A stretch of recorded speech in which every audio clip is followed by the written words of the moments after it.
जिनका पूर्व नाम था दामोदर दास जी। क्या नाम था? आप जबलपुर के पास के निवासी थे, मध्य प्रदेश में।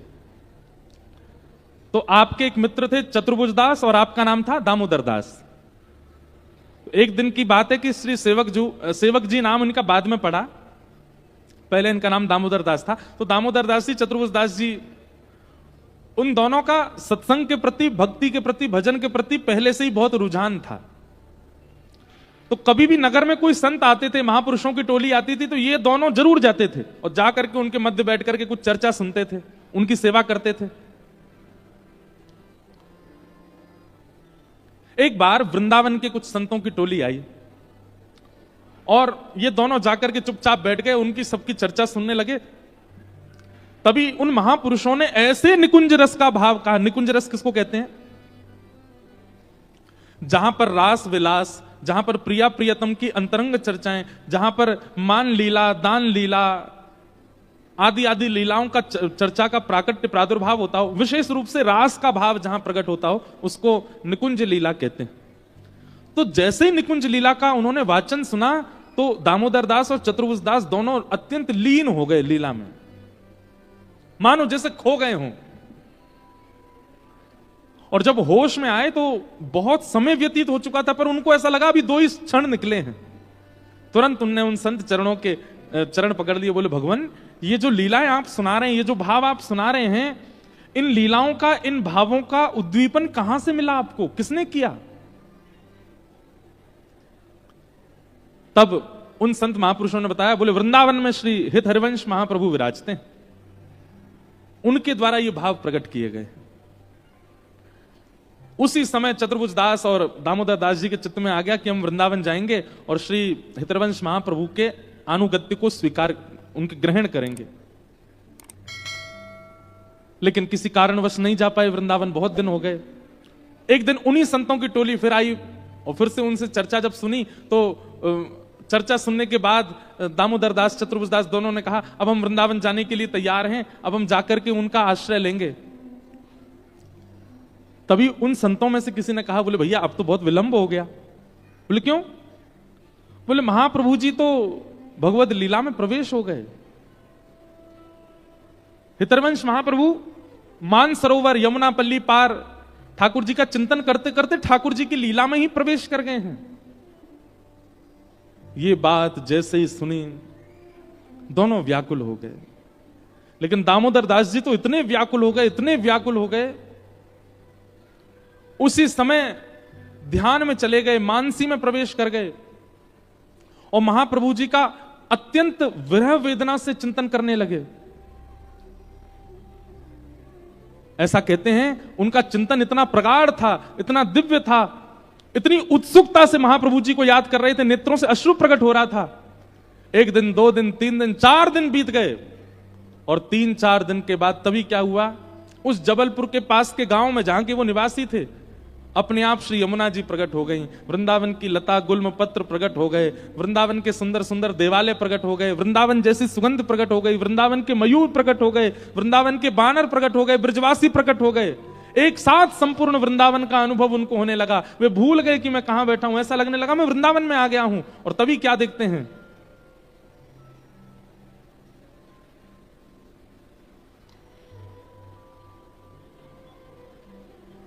बिस्कुट आए हैं, चाय भी आ गई, बिस्कुट भी आ गए।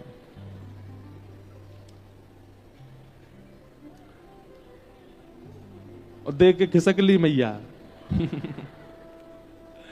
बड़े भोले लोग हैं भैया। क्या बता रहा था मैं? हैं? वृंदावन।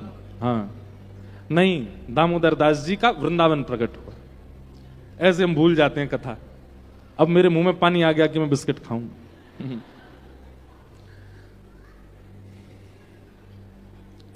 सब कुछ वहीं प्रकट हो गया। और तभी ऐसा पहले भी कई महापुरुषों के साथ हो चुका है और आज भी हुआ है। मैंने एक आधों के दर्शन किए हैं जिनके गुरु शरीर से नहीं है, लेकिन फिर भी उन्हीं गुरु से उनको दीक्षा प्राप्त हुई। हितरवंश महाप्रभु प्रकट हो गए, प्रकट होकर कहने लगे, अरे क्यों रोते हो, क्यों इतने व्याकुल हो रहे हो, क्यों इतने विरह भाव में? बोले आप मुझे बिना अपना अनुगत्य दिए अपनी लीला में प्रवेश नहीं हो सकते। आपसे मेरी प्रार्थना है, पहले मुझे अपना अनुगत्य प्रदान कीजिए। महाप्रभु श्री हितवंश जी ने सदेह प्रकट होकर के और दामोदर दास जी को कृपा पात्रता प्रदान की, उनको दीक्षा प्रदान की। राधा वल्लभी संप्रदाय में उनको दीक्षित किया, राधा नाम महिमा, राधा नाम का मंत्र प्रदान किया। ऐसा संभवतः उस काल में पहली बार हुआ था कि गुरुजी सशरीर पृथ्वी पर नहीं है, लेकिन शिष्य के आर्त भाव से, शिष्य के प्रेम भाव से गुरुजी को आना पड़ा और आकर के दीक्षा देनी पड़ी। और तब उनको दीक्षा प्राप्त हुई।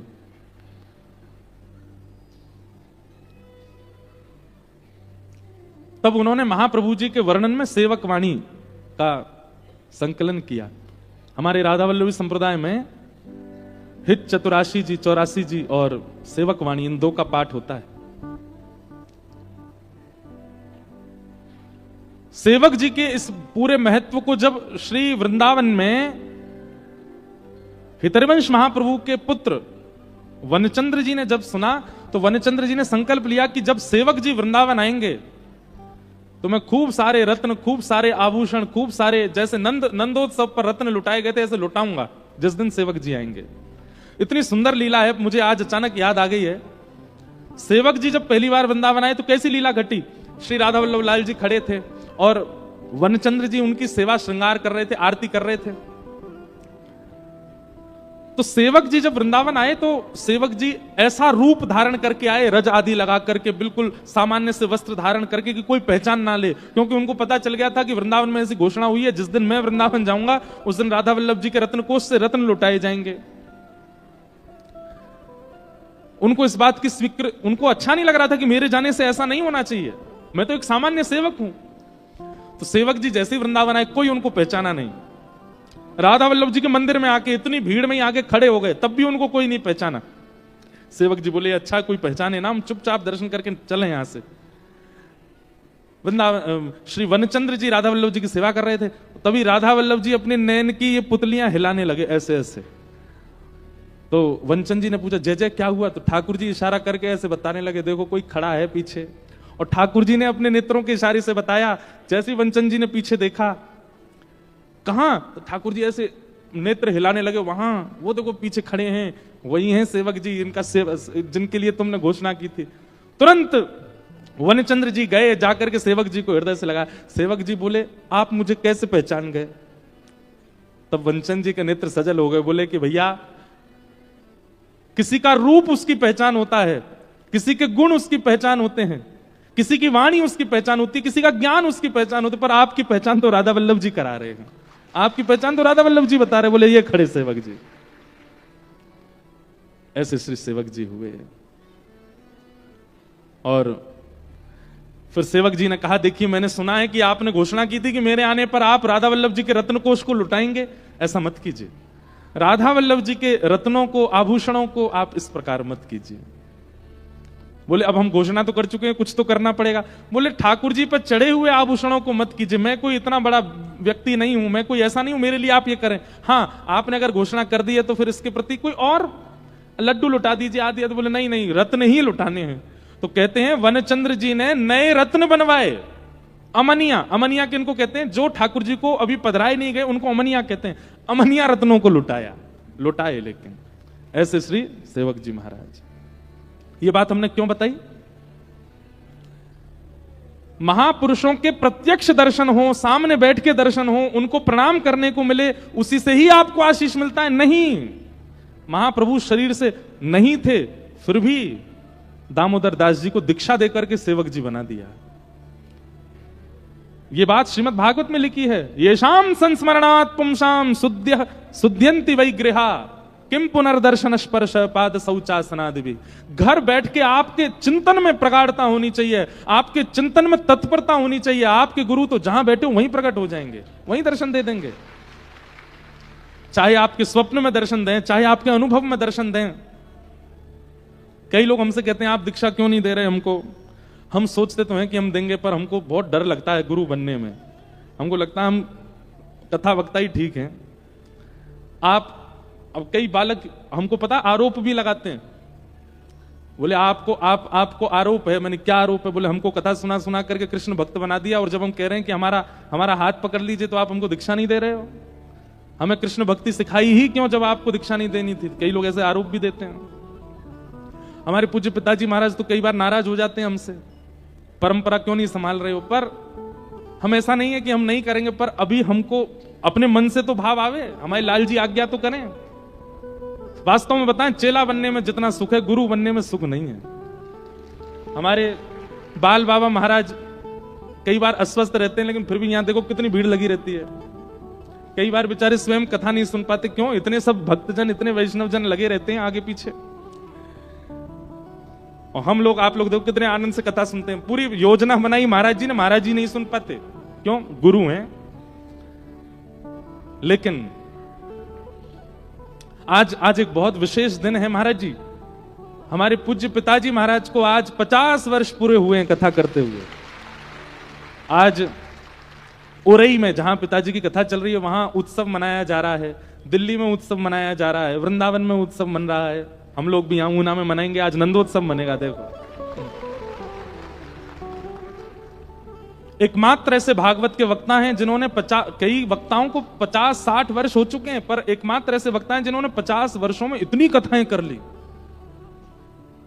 जैसे किसी से नाप तोल नहीं है, लेकिन जैसे हमारे क्रिकेट में सचिन तेंदुलकर के रन इतने ज्यादा हैं कि कोई पकड़ ही नहीं सकता, ऐसे ही कथा वक्ताओं में भागवत में हमारे पूज्य पिताजी की इतनी कथाएं हो गई हैं कि एक जन्म में तो वो संभव नहीं इतनी करना, जितनी उनकी कथाएं हो चुकी हैं।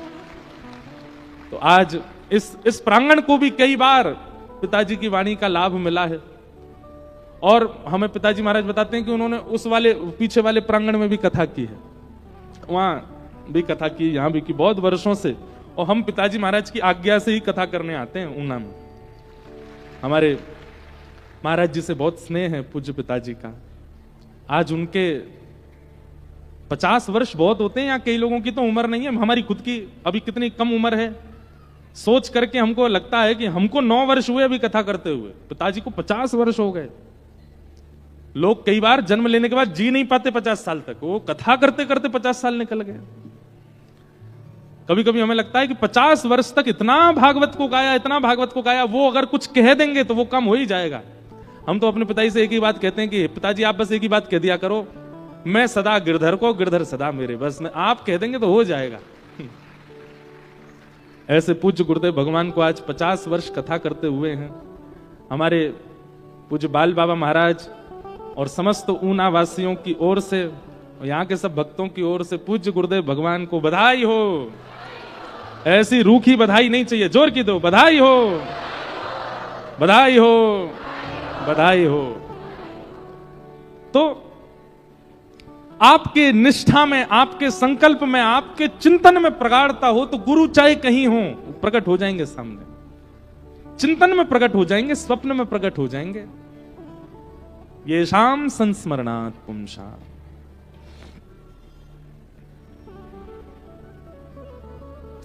किम पुनर्दर्शन स्पर्श पाद शौचासनादि। राजा परीक्षित सुखदेव जी से कह रहे हैं कि भगवान, अब ध्यान से सुनिएगा, आप गलत करने के बाद भी बच जा रहे हो। अच्छा एक बात बताएं, गलती करने वाले हर व्यक्ति को पता होता है कि मैंने गलत किया है, हर व्यक्ति को। वो बात अलग है कि वो स्वीकार नहीं करता, वो छुपाता है, पर गलती करने वाले हर व्यक्ति को पता होता है। मांस खाने वाले व्यक्ति को खाते समय भी पता होता है कि मैं गलत कर रहा हूं, फिर भी खा जाता है। किसी को लूटने वाला, किसी के साथ छल करने वाला, कपट करने वाला, उस सबको पता होता है कि मैं छल कर रहा हूं, मैं कपट कर रहा हूं, मैं गलत कर रहा हूं, पर वो फिर भी करता है। तो गलत करने वाला गलत करने के बाद भी लंबे समय तक बच रहा है। थोड़ा दृष्टि घुमा करके देखे, किसी वैष्णव का आसपास में स्पर्श तो है उससे, कोई एक ऐसा व्यक्ति उसके साथ खड़ा है, या उसके परिवार में, या उसके संस्पर्श में है, संपर्क में है, जो भगवत भक्त है। जिस दिन उसने त्याग कर दिया तुम्हारा, ठाकुर जी तो अपने सारे आयुध लेकर के खड़े हैं, बस प्रतीक्षा कर रहे हैं ये दूर हो, और जैसे ही वो दूर होगा सारे आक्रमण एक साथ होंगे। यही देखा गया राम रावण युद्ध में। जब तक विभीषण था तब तक रावण के सारे दोष नजरअंदाज किए गए, और जैसे विभीषण ने त्याग किया लंका का, वानरों ने जला दी लंका, वानरों ने नाश कर दिया लंका का। और वही देखा गया यहां कौरव पांडवों के युद्ध में। कौरवों ने अनेक अत्याचार किए, अनेक पाप किए, अनेक दुष्कर्म किए, लेकिन कौरवों की विशाल, सामान्य सेना नहीं थी, विशाल सेना थी कौरवों की। उस विशाल सेना का नाश पांडवों की छोटी सी सेना ने केवल इसलिए कर दिया क्योंकि विदुर जी ने त्याग कर दिया है कौरवों का। इसलिए गलत करने वाले थोड़े सावधान हो जाओ। आपकी गलतियां तब तक छुप रही हैं, तब तक बच रहे हो जब तक कोई वैष्णव आपके साथ है। अच्छा, इसका मतलब यह नहीं है कि घर में एक वैष्णव बैठा तो गलती करते रहो जी, है तो सही, छुपाने के लिए। कई लोग ऐसा भी है भाई, कलयुग में लोगों की विचारधारा कहीं भी जा सकती है। अब कहो तो कई लोग ये बात सुनकर के जो गलत करने वाले हैं ना, वो ढूंढ ही रहे होंगे कौन है हमारे यहाँ वैष्णव, उसको बढ़िया, उसको सुबह ब्रेड खिलाया करूंगा, उसको परांठे वरांठे खिलाऊंगा, जूस वूस पिला दिया करूंगा, तू भाई बढ़िया बना, मेरा संग मत छोड़ियो, तेरे आड़ में सारे गलत काम मैं करता रहूंगा। एक बात और कहते हैं, ठाकुर जी को अगर आपके ऊपर आक्रमण करना होगा ना, तो उस सद व्यक्ति को खुद ही दूर कर देंगे, हटा देंगे, फिर कहां जाओगे। हिरण्यकश्यप को देवताओं ने जाके पूछा भगवान से कि आप हिरण्यकश्यप पर आक्रमण क्यों नहीं करते, वो इतना दुराचार करता है, इतना गलत करता है प्रहलाद जी के साथ। भगवान ने कहा, बोले वो बोलता गलत है, करवाता गलत है, जिस दिन खुद स्पर्श करेगा प्रहलाद का उसी दिन इसकी मृत्यु है। एक भी जगह भागवत में ऐसा नहीं कि हिरण्यकश्यप ने खुद किया, सैनिकों को आज्ञा देता, होलिका को कहता है, उनको कहता है तुम करो तुम करो तुम करो। लेकिन एक दिन कीर्तन का उन्नाद सुनकर के जब हिरण्यकश्यप को क्रोध आया और जैसे ही जाकर के प्रहलाद जी को धक्का दिया, स्वयं स्पर्श किया, भगवान बोले बस इसको एक पुण्य बचा रहा था कि ये प्रहलाद का पिता है और आज इसने उस पुण्य को नष्ट कर दिया। एक वैष्णव को धक्का दिया इसने, अब इसको कोई नहीं बचा पाएगा। उसी दिन हिरण्यकश्यप प्रहलाद प्रकट हो गए और हिरण्यकश्यप का वध कर दिया। तो आपके अवगुण, आपके दुष्कर्म तब तक छिपे हुए हैं ठाकुर जी की नजरों से जब तक एक वैष्णव के साथ हो। आपके पास दो ही रास्ते हैं, या तो वैष्णव के संग से स्वयं वैष्णव हो जाओ, सब छोड़ दो, नहीं तो ठाकुर जी उसको दूर कर देंगे और उसके दूर होते ही आपको फिर कोई नहीं बचा सकता। विदुर जी महाराज चले गए, तब विदुर जी भ्रमण करते हुए वृंदावन पहुंचे। वृंदावन जाकर के आपको उद्धव जी से मिलना हुआ। उद्धव जी ने विदुर जी को बताया कि भगवान अपनी लीला पूरी करके चले गए। ये बात सुनते ही विदुर जी बहुत रोए, मैं ठाकुर जी का दर्शन नहीं कर पाया। बहुत सुंदर है विदुर उद्धव संवाद। उद्धव जी महाराज विदुर जी से कहते हैं, विदुर, संसार का प्रत्येक प्राणी प्राण त्यागने से पहले भगवान का स्मरण करता है, पर मैंने पहली बार देखा ठाकुर जी अपनी लीला पूरी करने से पहले तुम्हारा स्मरण कर रहे थे। मैं ठाकुर जी की लीला संवरण काल में उनके साथ में था। ठाकुर जी ने अंतिम उपदेश मुझे ही किया, उद्धव जी कहते हैं। लेकिन उद्धव, तुमको विदुर पता है बार बार भगवान क्या कह रहे थे, मुझे ज्ञान उपदेश करते करते कह रहे थे, उद्धव मेरा विदुर भी यहां बैठा होता तो कितना अच्छा लगता ना। तुमको याद कर रहे थे भगवान। विदुर जी ने चरणों में प्रणाम किया, बोले उद्धव कृपा करके मुझे वो ज्ञान उपदेश सुनाओ ना जो भगवान ने तुमको सुनाया है। उद्धव जी महाराज बोले, विदुर, भगवान ने तुम्हारी व्यवस्था की। जब भगवान लीला पूरी करने लगे तो मैं और कई महापुरुष वहां बैठे थे। तब भगवान ने आज्ञा की थी मैत्रेय मुनि को कि हे मैत्रेय, मेरे परम प्रिय विदुर तुम्हारे आश्रम आएंगे तो यही ज्ञान उपदेश जो मैं तुमको दे रहा हूं वो उसको सुना देना। मैत्रेय मुनि आपकी प्रतीक्षा कर रहे हैं हरिद्वार में, आप जाइए, वही आपको ज्ञान उपदेश देंगे। तब विदुर जी महाराज मैत्रेय मुनि के पास गए और मैत्रेय मुनि ने उनको ज्ञान उपदेश किया। प्रश्न कर रहे हैं विदुर जी महाराज कि सुखाय कर्माणि करोति लोको। बहुत सुंदर प्रश्न है, बहुत ध्यान से सुनिएगा।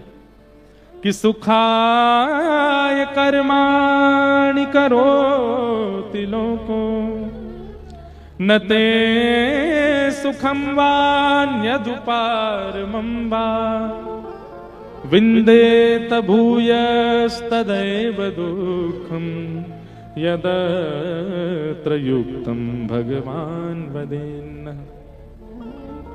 संसार में हर व्यक्ति सुख की कामना से ही कर्म कर रहा है, चाहे वो रिक्शा चलाने वाला हो, चाहे हवाई जहाज उड़ाने वाला हो, चाहे करोड़ों का टर्नओवर प्रतिदिन करने वाला हो, चाहे 150 रुपए की मजदूरी करने वाला हो। हर व्यक्ति कर्म क्यों करता है? उसको सुख चाहिए।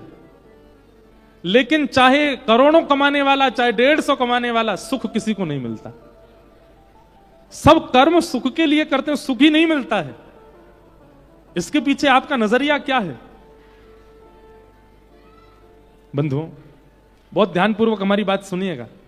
आज कथा का क्रम तो बहुत है, पर हम क्या बताएं, एक जगह रुक जाते हैं तो उसी के विस्तार में ही लग जाते हैं। हर व्यक्ति कर्म क्यों कर रहा है? सुख की प्राप्ति के लिए। पर हमें एक बात आप सब लोग बताइएगा, क्या आप इतनी मेहनत करने के बाद भी सुखी हो? नहीं। हम अपनी बात कह रहे हैं, निजी बात है, बोलनी तो नहीं चाहिए मंच से, पर हम अपनी एक बात कह रहे हैं।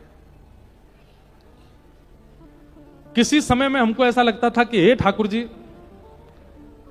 आपकी कथा से एक दिन भी हमको अवकाश नहीं मिले, हम रोज कथा कहते रहे, ऐसी कृपा कर दो हमारे ऊपर। आपकी कथा गाने का अवसर प्रतिदिन मिला करे। और अब वो अवसर आ गया है। हम 22 दिसंबर के घर से निकले और 15 मार्च को घर जाएंगे, तब तक घर जा ही नहीं रहे। लेकिन कभी कभी इतनी कथाएं करते हुए मैं भी उदास हो जाता हूं। रात को इतने दिन हो गए वृंदावन नहीं गए, तटिया स्थान का दर्शन नहीं किया, यमुना जी कैसी बह रही होंगी वृंदावन में, राधारमन लाल जी में कितने लोग जा रहे होंगे। अब तो कहां तक कहें, लोग वृंदावन होके आते हैं, हमसे आके मिलते, महाराज जी बिहारी जी का प्रसाद, तो हमको उससे चिड़ और रोने लगती है। मैंने कहा हम जन्मे वृंदावन में और जे देखो इसको दर्शन का लाभ मिल गया। कई लोग तो ऐसे हैं, वो पिछले 1.5 महीना में हमसे 5 बार मिल चुके हैं और 5 बार वृंदावन होके आ गए, और हम जन्म लेकर के भी नहीं जा पाए। हम दुखी तो नहीं है, पर कभी कभी ऐसा लगता है कि वृंदावन से तो दूर ही हो गए। पर हां, कभी कभी मन में फिर भाव आता, कोई बात नहीं, वृंदावन से तन से भले ही दूर हो गए, पर जहां जाके कथा करते हैं वहीं वृंदावन प्रकट कर देते हैं ठाकुर जी की कृपा से। यूं मत सोचियो कि हम अपनी प्रशंसा कर रहे हैं। कथा जब होती है तो कथा का क्रम ऐसा बन जाता है, इतने सारे संत जन, इतने सारे भक्त जन, इतना पद गान, इतने संगीतों का गान, इतने सुंदर सुंदर भजनों का गान होता है, आप सब झूम करके नृत्य करते हो, लगता ही नहीं है कि वृंदावन नहीं है, अपने आप प्रकट हो जाता है। पर फिर भी कभी कभी कष्ट तो हो जाता है ना, इतने दिन हो गए वृंदावन ही नहीं गए। संसार का कोई भी व्यक्ति वो सुख की कामना के लिए कर्म कर रहा है, पर उसको सुख नहीं मिलता। इसका मतलब क्या है? आपने कामना ही गलत की है, सुख की कामना ही मत करो। तो फिर कामना क्या रखें? क्योंकि कई बार ऐसा होता है कि बिना एम के आप कर्म कैसे करोगे? जब तक आपका एम निश्चित नहीं होगा, जब तक आपकी कोई कामना नहीं होगी, आप कर्म कैसे कर पाओगे? गीता जी कहती तो है कि कर्म फल त्याग, पर उसी गीता में भगवान श्री कृष्ण इसका उत्तर भी देते हैं। क्या?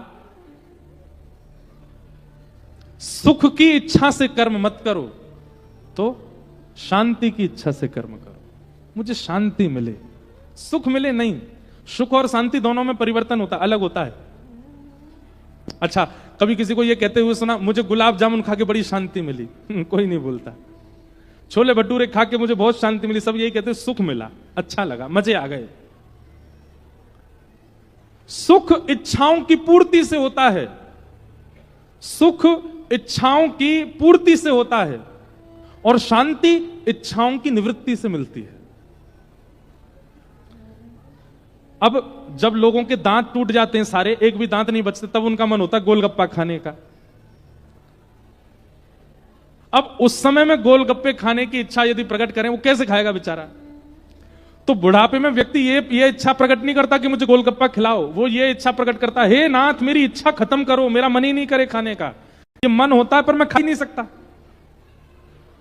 बुढ़ापे में ना करके युवावस्था में इच्छा की निवृत्ति हो जाए तो शांति मिलती है। हमारी इच्छा ही नहीं है, हमारे सामने 56 भोग धर दो, हमारा मन भटकेगा ही नहीं। हमारे सामने कितनी भी विषयी वस्तु प्रकट कर दो, हमारा मन उसकी ओर जाएगा ही नहीं। इसे शांति कहते हैं। इसलिए कर्म के पीछे उद्देश्य सुख मत रखिए, क्योंकि सुख जो है ना वो बढ़ता ही रहता है, बढ़ता ही रहता है, बढ़ता ही रहता है। वो एक बार, अभी आप जब 6 साल के थे, 5 साल के थे, तो एक टॉफी आपको सुख कर सकती थी।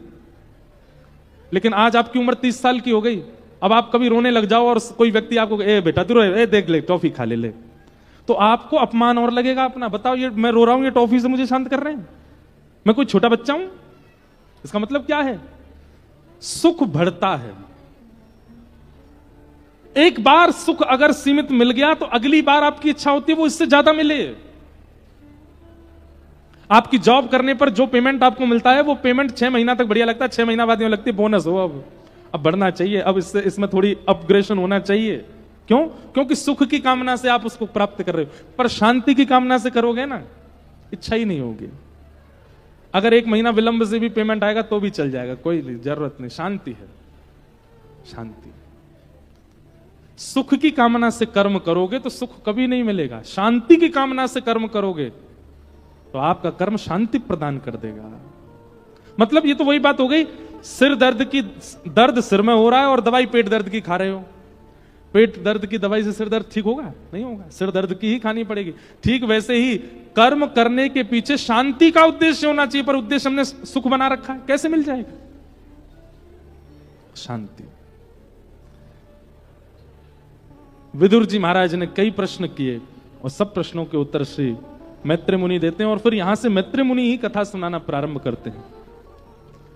पृथ्वी के सृजन की कथा सुनाई गई। स्वयंभू मनु हुए, स्वयंभू मनु के 3 पुत्री 2 पुत्र हुए। बड़ी पुत्री का नाम आकुति, मझली का देवहूति, छोटी का प्रसूति। देवहूति माता का विवाह कर्दम प्रजापति के साथ में हुआ, कर्दम ऋषि के साथ में हुआ, और कर्दम ऋषि देवहूति माता के यहां भगवान कपिल रूप धारण करके प्रकट हुए। बोलो कपिल भगवान की। भगवान कपिल रूप धारण करके आए और देवहूति माता के अनेक संशयों का समाधान किया। ऐसे कपिल देवहूति संवाद को हम प्रणाम करते हैं। अब हम केवल चरित्रों को प्रणाम मात्र करते हुए चलेंगे, ठाकुर जी का मंगल जन्मोत्सव भी मनाना है। आगे भागवत जी में सती चरित्र सुनाया गया, तत्पश्चात ध्रुव जी की कथा सुनाई। भगवान के परम भक्त श्री ध्रुव जी महाराज, ध्रुव जी कैसे वन में गए कथा सबको पता है। मां की आज्ञा मान करके बाल अवस्था में ही वन में चले गए। इनके गुरु श्री नारद जी ने आकर के 12 अक्षर मंत्र प्रदान किया, ओम नमो भगवते वासुदेवाय। इस 12 अक्षर मंत्र का 5 महीने तक जप किया श्री ध्रुव जी महाराज ने, और 5 महीने अत्यंत कठिनाइयों के साथ जप करना प्रारंभ किया। उसी का फल मिला कि उस मंत्र के प्रभाव से भगवान का एक दिव्य स्वरूप श्री हरि के रूप में गरुण पर विराजमान होकर के शंख चक्र गदा पद्मधारी भगवान श्रीमन नारायण प्रकट होकर के ध्रुव जी को दर्शन दिया। ध्रुव जी ने भगवान की स्तुति गाई और स्तुति गाते हुए ठाकुर जी को अत्यंत प्रसन्न किया। भक्ति मोह प्रवहताम त्वयि में प्रसंगो भूयादनंत महताम अमलाशयानाम ये नांज सोलवणुमुरुव्यसनम भवाब्धिम निश्चय भवद गुण कथामृत पानमत्तः। एक बात बहुत ध्यान से सुनिएगा। ध्रुव जी महाराज अपनी स्तुति में एक बात कहते हैं, योन्तः प्रविश्य मम वाचमिमां प्रसुप्तां संजीवयत्यखिल शक्तिधर स्वधाम्ना अन्यांश हस्तचरण श्रवणत्वगादि प्राणान् नमो भगवते पुरुषाय तुभ्यम। ध्रुव जी महाराज कहते हैं, बहुत ध्यानपूर्वक सुनिएगा, कई लोग केवल दर्शन में रुचि रखते हैं। उनको बिहारी जी के दर्शन करा दो, राधा वल्लभ जी के दर्शन कराओ, राधा रमण जी दर्शन कराओ, वृंदावन घुमा दो, गोवर्धन घुमा दो, बरसाना घुमा दो, नंदगांव घुमा दो, 84 कोस के दर्शन करा दो, यहाँ कांगड़ा मैया के दर्शन कराओ, नैना देवी के दर्शन कराओ, चिंतपूर्णी मैया के दर्शन सब जगह के करा दो, लेकिन उनको मंदिर का प्रसाद दे दो। होटल पे खाएंगे हम तो, मंदिर का प्रसाद नहीं चाहिए। मतलब नेत्रों में तो भक्ति है पर जिह्वा में भक्ति नहीं है। प्रसाद कहां का पाएंगे? बहुत लोगों को जानता हूं मैं, हम नाथ द्वारा जाते रहते हैं, अब तो कथाओं की वजह से नहीं जा पाता। नाथ द्वारा का मेरा नियम है, नाथ द्वारा अगर मैं हूं तो रसोई बनेगी नहीं, ठाकुर जी का ही प्रसाद आएगा मंदिर से, वही पाऊंगा। और कई बार ऐसे लोगों को मैं ले गया साथ में, एक बार उन्होंने प्रसाद, अब देखो मंदिर का जो प्रसाद होता है ना, उसमें ऊपर से नमक नहीं डालना चाहिए, ऊपर से नींबू नहीं डालना चाहिए, ऊपर से कुछ भी नहीं, जैसा ठाकुर जी ने भोग पाया वैसे ही पाना चाहिए। अब कई बार होता है कि भाई नमक आदि कम रह गया कहीं पर आप यदि भगवत प्रसाद के प्रति अन्न की भावना रखोगे तो आपको कमी का अनुभव होगा। प्रसाद के प्रति प्रसाद की भावना रखोगे तभी आपको कमी नहीं लग सकती, अच्छा ही लगेगा। जगन्नाथ जी का महाप्रसाद पाव भात क्या अद्भुत लगता है, आनंद आ जाता है महाराज, नेक में ही पेट भर जाता है। लेकिन कई लोगों को हमने देखा, वो एक बार प्रसाद पाने के बाद उनको पता चल जाता है सामान्य टेस्ट है, अगली बार नहीं हमारा पेट भरा है हम नहीं खाएंगे, तब तो चले जाते हैं, फिर बाहर कहीं होटल पे खाते दिख जाते हैं। ऐसों के प्रति क्या भावना आती है? बोले इनके नेत्रों में तो भक्ति है, इनको तीर्थों में घुमा दो, दर्शन करा दो, पर जिह्वा में भक्ति नहीं है, स्वाद में भक्ति नहीं है। कई लोगों के अलग ही है, उनसे कहो वृंदावन चलोगे, हम नहीं जा रहे। सुनो प्रसाद लिया ना हमारे लिए, खुद नहीं जाएंगे दर्शन करने पर प्रसाद जरूर चाहिए, फोन और करेंगे। अब आए नहीं, अभी तक पेड़े नहीं लाए बिहारी जी के, राधा वल्लभ जी की खिचड़ी नहीं लेके आए हमारे लिए, बरसाने की रोटी नहीं लाए, कड़ी नहीं लाए हमारे लिए। उनकी जीव में भक्ति है, उनकी आंखों में भक्ति नहीं है। कईयों की आंखों में भी भक्ति होती है, कईयों के जीव में भी भक्ति, कान में भक्ति नहीं है। उनको दर्शन करा दो, प्रसाद पवा दो, कथा नहीं सुन पाएंगे, नींद आ जाती है हमको, हमारी निद्रा बहुत तेज हो जाती है, हमको नींद आने लगती है। कई लोग हैं उनकी ऐसी निद्रा है, कथा प्रारंभ होते ही सोते हैं और विश्राम होते ही उठते हैं, पूरी कथा में ही नींद आती है उनको। विचित्र लोग हैं। यहां तो हमें अभी तक कोई दिखा नहीं है ऐसा, और कोई गुपचुप बैठा हो चुपके तो बात अलग है। एक तो मेरी दृष्टि भी बहुत कम घूमती है, मैं इधर वालों को इधर तो देखता ही नहीं हूं, मैं तो सामने बैठे देखता कथा करता रहता हूं। पर कई लोगों की निद्रा बड़ी प्रचंड होती है, उनकी नेत्रों में भक्ति है, जीव में भक्ति है, पर कानों में श्रवण नहीं करते। कई लोग हैं उनके पैरों में भक्ति होती है, कैसी भक्ति? परिक्रमा लगवा लो महाराज, गिरिराज जी की लगवा लो, 3 कोस की लगवा लो, 84 कोस की लगवा लो, कीर्तन भजन में खूब खुदा खुदा के नृत्य करवा लो, पर अन्य कोई भक्ति में वो निपुण दिखते नहीं। पर श्री प्रहलाद जी महाराज कहते हैं भैया तुम्हारे पास जितनी इंद्रियां हैं ये सब इंद्रियां ठाकुर जी ने प्रदान की हैं। जिस प्रकार संकट की घड़ी में धन से सहायता करने वाले के आप सदा ऋणी रहते हो, संकट की घड़ी में आपको किसी भी प्रकार से सहायता करने वाले व्यक्ति की आप सदा धन्यवाद ज्ञापन करते हो, ऐसे ही संपूर्ण जीवन जीने के लिए 10 इंद्रियां देने वाले भगवान को 10 इंद्रियां समर्पित करके धन्यवाद किया करो। एक भी इंद्रिय बचनी नहीं चाहिए ठाकुर जी से। दर्शन को नैना तपे, वचन सुनन को कान। एक बहन आई मुझसे मिलने के लिए, मुझसे क्या बोली पता है? रो रही थी। मैंने कहा क्या हो गया? बोली मेरे मन में ये बात आती है कि आप मीठा गाते हो। मैंने कहा तो इसमें रोने की क्या बात है? लाओ सिंदूर खिला दो हमको, गला बैठ जाएगा हमारा, खुश हो जाना। नहीं नहीं इसलिए नहीं रो रही हूं। मैंने कहा तो आप मीठा गाते हो, एक आप सामान्य से एक व्यक्ति हो, इतना मीठा गाते हो, आपको बनाने वाले ठाकुर जी कितना मीठा गाते होंगे। तो मैंने कहा आप रो क्यों रही हो? बोले मैं इसलिए रो रही हूं कि आप सुनने को मिल गए, इतने लोग सुनने को मिल गए, कभी ठाकुर जी के स्वर सुनाई देंगे कि नहीं? बताओ। ऐसे भी लोगों के यहां तक भी चिंतन करते हैं लोग। हमारी एक भी इंद्रिय, श्री डोंगरे जी महाराज अपनी कथा में कहते थे, अगर एक भी इंद्रिय ठाकुर जी की सेवा से वंचित है, लिखवा लीजिएगा, उसी इंद्रिय से आप पाप करने लग जाओगे। आपकी यदि श्रवण में रुचि है, आपकी यदि गायन में रुचि है, आपकी यदि नृत्य में रुचि है, पर दर्शन में रुचि नहीं है, तो नेत्रों से ही आप कुभाव का दर्शन करोगे। दर्शन में रुचि है पर सुनने में रुचि नहीं है, तो सुनने से ही पाप करोगे। दर्शन और श्रवण में रुचि है पर गायन में रुचि नहीं, तो जीव से ही गंदा संदा बोलते रहोगे। क्योंकि विस्तार, फिर हम तो विस्तार में कहीं से कहीं चले जाते हैं, इसलिए केवल सबको वंदन कर रहे हैं। प्रहलाद जी महाराज हिरण्यकश्यप के यहां जन्मे, पर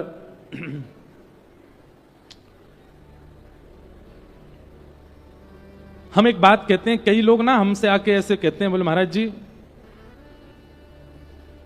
हम भक्ति कैसे करें? मैंने क्यों नहीं कर सकते? वातावरण नहीं है। हमारे कॉलेज के बच्चे ऐसे हैं, हमारे दफ्तर ऑफिस के लोग ऐसे हैं, हमारे घर के लोग ऐसे हैं, सबको आप लोग निशाना साध करके और बचने का प्रयास करते हो भक्ति से। सबसे ज्यादा शिकायत तो फिर प्रहलाद जी की होनी चाहिए। प्रहलाद जी के तो माता पिता ही भक्त नहीं थे, प्रहलाद जी के तो भाई बांधव कोई भी भक्त नहीं था। संपूर्ण प्रहलाद जी के राज्य में एकमात्र अकेले भक्त प्रहलाद।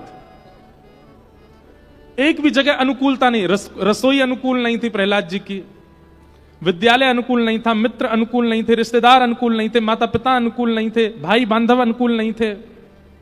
प्रहलाद जी का अनुकूल कौन था? कोई भी नहीं।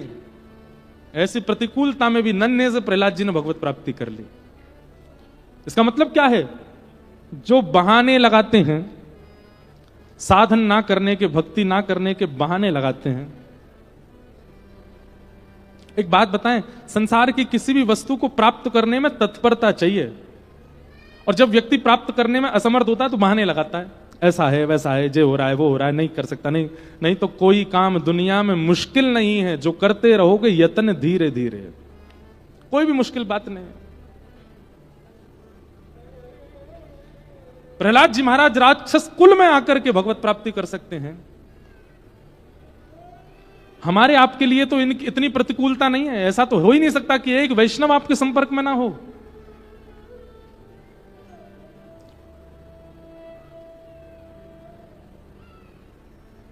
केवल बहाने हैं हमारे, इस वजह से नहीं कर पा रहे, इस वजह से नहीं कर पा रहे, ये प्रॉब्लम है, ये दिक्कत है, ऐसा माहौल है, ऐसा वातावरण है, ये है वो है। हम विदेश जाते हैं तो वहां बालक आते हैं मिलने, विदेश के बालक, यहां के गए हुए बालक जो वहां पढ़ रहे हैं, और विशेष रूप से पंजाब हिमाचल के तो बहुत मिलते हैं।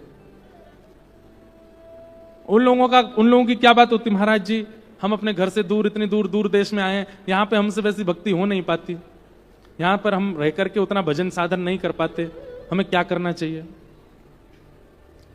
हमने कि हम सीधी बात बोलेंगे, मानोगे तो हो नहीं। बोले नहीं आप बोल दीजिए। मैंने कहा वापस देश चले जाओ अपने।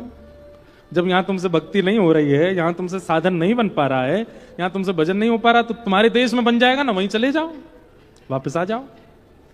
वो कैसे संभव होगा? तो मैंने कि जैसा वैसे रहो, शिकायतें नहीं।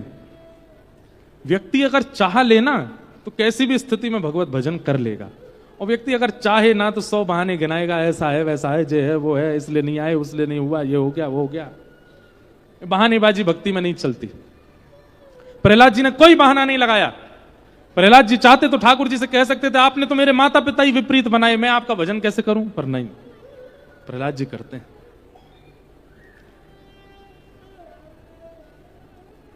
कि दंता गजानाम कुलिशाग्रनिष्ठुर शीर्णायते ते नवलम ममैतत् महाविपत्ताप विनाशनोयम जनार्दनानुस्मरणानुभाव। बड़े बड़े हाथियों के दांत चूर चूर हो गए, बड़े बड़े विषैले सर्पों के विष काम नहीं कर पा रहे हैं, पहाड़ों से फेंक दिया, सब प्रकार से प्रयास कर लिए, पर प्रहलाद जी का कोई बाल बांका नहीं कर पाया। क्यों? जनार्दनानुस्मरणानुभाव। जनार्दन भगवान का स्मरण 24 घंटे उनके चित्त में बना रहता है। इसलिए हमारे गौड़िया वैष्णव संप्रदाय में हरिदास ठाकुर हुए। हरिदास ठाकुर को मुगल लोगों ने बीच चौराहे में खड़े करके कौड़े बरसाए कि तू नाम जप नहीं करेगा, और जितनी तीव्र गति से, द्रुत गति से, जितनी तेजी से कौड़ा मारा जाता था, उतने आर्त भाव से आप हरि का स्मरण करते थे। प्राण त्यागना मंजूर है, लेकिन हरि का नाम नहीं छोड़ सकते, ठाकुर जी की भक्ति नहीं छोड़ सकते। भक्ति चाहे देश की हो, चाहे ठाकुर जी की हो, उसके ऊपर कुछ नहीं, उससे आगे कुछ नहीं, वो सर्वोपरि है, वो सर्वस्व है। ऐसी स्थिति बन जाए। प्रहलाद जी महाराज ने सब प्रकार के दुर्भावों को सहन किया। अंत तो गत्वा हिरण्यकश्यप ने आकर के खंभ भेदन किया, भगवान नृसिंह प्रकट हो गए, और प्रकट होकर के हिरण्यकश्यप का वध किया। प्रहलाद जी ने भगवान की स्तुति गाई। स्तुति सुनकर के भगवान अति प्रसन्न हो गए, प्रहलाद जी को गोद में लेकर के खूब स्नेह दुलार किया। सब देवी देवताओं की स्तुति जहां फीकी पड़ गई, वहां प्रहलाद की स्तुति से भगवत प्रसन्नता हो गई। बोलो भक्त वत्सल भगवान की जय। प्रहलाद जी पर कृपा अनुग्रह करने के बाद फिर आगे गजेंद्र मोक्ष की कथा और देवासुर संग्राम। देवासुर संग्राम में बलि वामन अवतार, वामन अवतार की कथा सुनाई गई, जहां बलि के यहां जाकर के भगवान ने त्रिलोकों की भिक्षा मांगी तो 3 पग की भिक्षा, लेकिन तीनों लोक लेकर के ठाकुर जी आ गए। इस प्रकार सब चरित्र आदि सुनाए गए। आगे गंगा जी के अवतरण की कथा, सगर की कथा, सूर्यवंश के राजाओं की कथा सुनाई गई। इसी सूर्यवंश में भगवान श्री राम का प्रादुर्भाव हुआ। सब लोग हाथ जोड़ करके प्रभु श्री राम को प्रणाम कीजिए कि गुरुवर थे त्यक्त राज्यो व्यचरदनुवनम पद्म पद्भ्याम प्रियाया पाणिस्पर्शा क्षमाभ्याम रचत पथरुजो यो हरिन्द्रानुजाभ्याम वैरूप्या शूर्पणख्या प्रिय विरहरुषारोपितब्रूविजम्भ तस्ताभ्यवद्ध सेतु खलद वदहन कौशलेन्द्रोवतान। प्रभु श्री राम को प्रणाम किया गया। 2 अध्यायों में राम कथा है भागवत जी में। भागवत जी की राम कथा में कुछ ऐसी विशेष बातें हैं जो और कहीं सुनने को नहीं मिलती। जैसे एक चर्चा, मर्यादा पुरुषोत्तम कितने सीधे हैं, हमारे राम जी कितने सीधे हैं, कितने भोले हैं, कितने सरल सहज स्वभाव वाले हैं, उनके स्वभाव का वर्णन किया गया है।